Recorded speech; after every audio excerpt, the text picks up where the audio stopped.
কংগ্রেসে আমি যেভাবে হেনস্থা হয়েছি, যেভাবে অপমানিত হয়েছি, ছাগল দিয়ে হাল চাষ করা আমরা যাকে বলি না, মমতা ব্যানার্জিকে স্যালুট দিই আমরা। এই 2026, 2024, 2021 এই ভোটগুলোর সময় অভিষেক বন্দ্যোপাধ্যায় তাকে দলের কর্মীরা সেনাপতি হিসাবে সম্বোধন করতেন, অর্থাৎ এই ভোট যুদ্ধের সেনাপতি ছিলেন অভিষেক বন্দ্যোপাধ্যায়। আর এবার ভোট হেরে যাওয়ার পরেই নিশানায় সেনাপতি।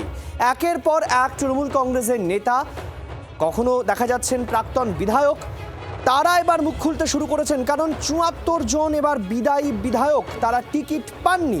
সেই ক্ষোভ একে একে সামনে আসছে। গতকাল আমরা দেখেছি অসিত মজুমদার মুখ খুলেছিলেন, এবার মুখ খুললেন রবীন্দ্রনাথ ঘোষ এবং তার মেয়েও মুখ খুলেছেন। তারা বলছেন চাকর মালিকের মতো সম্পর্ক ছিল, পুরনোদের মর্যাদা দিলে এমন ফল হতো না।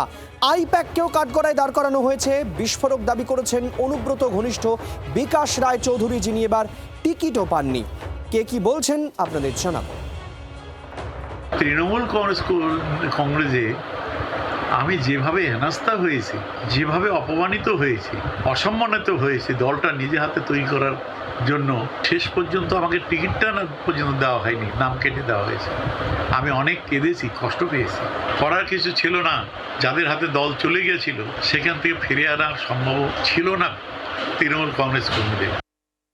আমার যেটা ব্যক্তিগত মনে হয়েছে, অনেক সময় মনে হতো কাজ করতে গিয়ে, যেহেতু একটা জেলার দায়িত্বে ছিলাম, মানে কথা বলার জায়গা ছিল না এবং মালিক পক্ষ আর চাকর পক্ষের মতো লাগতো একটা সময় এক একটা কিছু কিছু বিষয়। যে যোগ্য ব্যক্তিত্বদের যোগ্য জায়গায় তাদের রাখা হয়নি।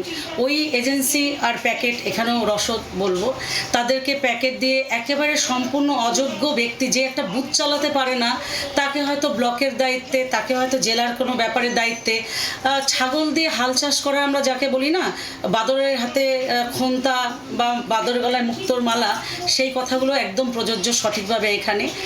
আমার মনে হয় শুধু এই জেলা নয়, প্রত্যেকটা জেলার ক্ষেত্রে তাই হয়েছে।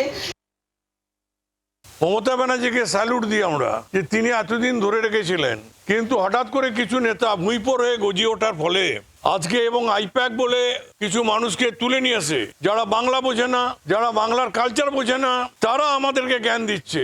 এই ঝড় তো কেউ দেখতে চায়নি। এই ঝড়টা মানুষের মনের মধ্যে তৈরি হয়েছিল। আমাদের ভুল পদক্ষেপ, আমাদের ভুল নেতাদের নেতৃত্ব এবং আমাদের কিছু নেতার জন্য দলের এই বদনাম। বাংলার আওয়াজ, বাঙালির আবেগ, জি 24 ঘন্টা।